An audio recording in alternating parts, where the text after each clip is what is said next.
Good morning, I'm Terry, and welcome to TARDIS Spider. Today we're going to look at Mad Scientist in classic Doctor Who. Now, if you enjoyed this video, please subscribe, please give us a like, leave a comment, help us make this a better channel. And now, Mad Scientist in classic Doctor Who. Our first Mad Scientist is Arbitan from the Keys of Marinus. Apparently, the inventor of the conscious machine on the planet Marinus, Arbitan wanted to control the local Vord, who were unfortunately immune to the machine's pacifying effects.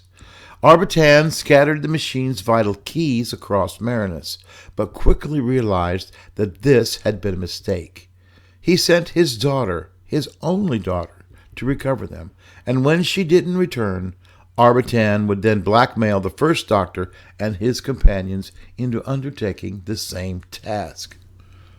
The Mad Roboticist, Taran Capell, on Storm Mind 4 in the story The Robots of Death. Taran Capell, having been raised by robots, found that he liked them more than people. Infiltrating Storm Mind 4, he reprogrammed the Stan Miner's robot servants to murder its masters, as the first stage of a robot rebellion. His plan went so well that he even dressed up as a robot, complete with extravagant facial makeup. During the trial of the Time Lord, the story Mind Warp, the Doctor will meet Crozier, a mad bioengineer. When the Sixth Doctor and Perry arrived on Thoris Beta, they met Crozier, a bioengineer charged with prolonging the life of the Mentor Lord, Keeve. Crozier's intention was to transfer the dying Keeve's mind into a humanoid brain, and he selected the Doctor's companion, Perry, for this honor. In the first Doctor story, The Planet of Giants, Farrow, Forrester, and Smithers, a trio of English scientists who squabbled lethally over the licensing of DN6, an insecticide so powerful that it could destroy all insect life on Earth, thus fatally upsetting the Earth's ecological balance. DN6 could even affect sufficiently diminutive humans. In the talons of Wen Chiang, Magnus Greel will be exposed. Some scientists find it quite difficult to recognize when their experiments haven't gone well. Even when his Sigma experiment left him stranded in Victorian London and his metabolism temporarily distorted and in need of constant energy top-ups, and his physiognomy so unsettling that he had to wear a mask to cover it up. Even after all that, Magnus Greel insisted that his time travel experiment was a glorious success. Tom Baker's first story is Robot, and his first mad scientist is Professor J.P. Kettlewell, owner of the ultimate mad scientist hairdo. Kettlewell was a nice little man with a flair for robotics. He invented the experimental prototype robot K1, but claimed that his concern for the Earth's future led him to abandon this research. He would try to develop green solutions for the Earth's problems. Sadly, his beliefs led him to collude with a small group of neo-fascists, intending on holding the world ransom with a massive nuclear arsenal. Robot K1 inadvertently killed Kettlewell and promptly became as confused as his creator. John Pertwee's first mad scientist came in the story Doctor Who and the Silurians, Dr. Charles Lawrence. Lawrence was an interesting choice for the director of Wenley Moor, an atomic research center built in a subterranean cave in Derbyshire. Severely lacking in people skills, his judgment when it came to recruitment was even more dubious. He managed to appoint a deputy director who was willing to collaborate with intelligent reptiles. A selection of scientists more interested in potholing expeditions than nuclear research, another scientist obsessively in love with Lawrence's deputy, and a paranoid security chief. When the research center was attacked by the reptile men, their pet dinosaur, and a deadly virus, Lawrence took it badly. It won't take long for Patrick Troughton to meet a mad scientist. In his first story, Power of the Daleks, he will encounter Lesterton, the head scientist of Earth's Vulcan colony. He became entirely unhinged when a small squad of unarmed Daleks began to reproduce.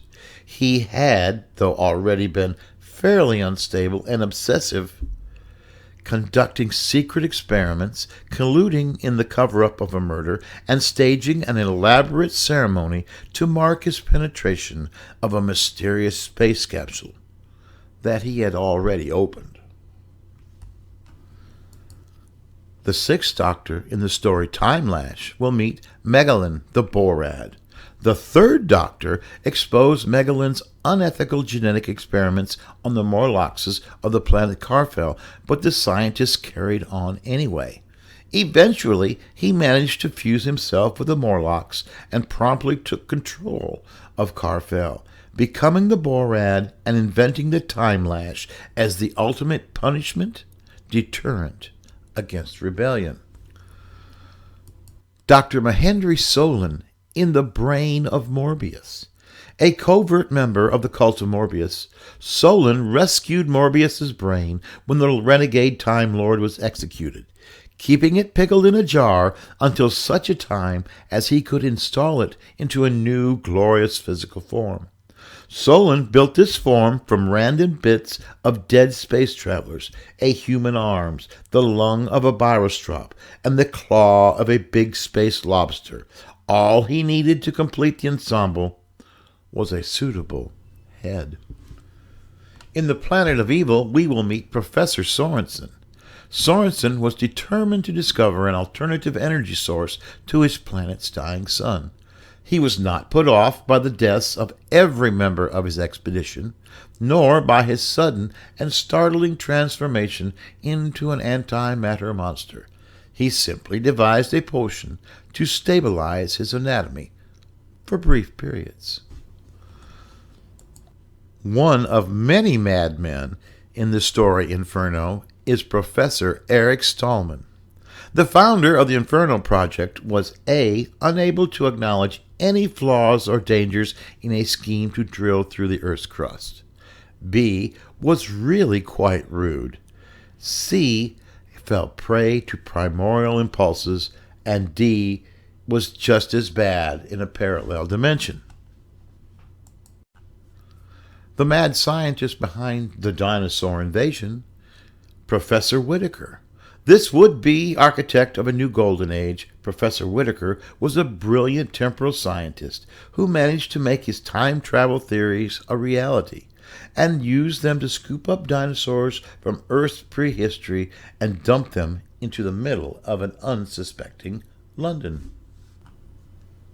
And in the Underwater Menace, we will meet probably the most mad of all the mad scientists, Professor Zaroff. Hiding in the lost city of Atlantis, nothing in the world could stop Zaroff from synthesizing food from plankton, grafting fish gills onto human slaves, draining the Earth's oceans into the planet's crust, and sharing his diabolical schemes with his pet octopus. These are the mad scientists in classic Doctor Who. And for a recommendation this week, go outside, stand in the sunshine, listen to the birds, enjoy the world again. Now, I've had both of my shots, and it's nice to get out into the world. Still wear a mask if it makes you feel safer. Please social distance. Love your friends, love your family, and remember, a child cannot have a favorite book if they do not have one. Give a child a book today.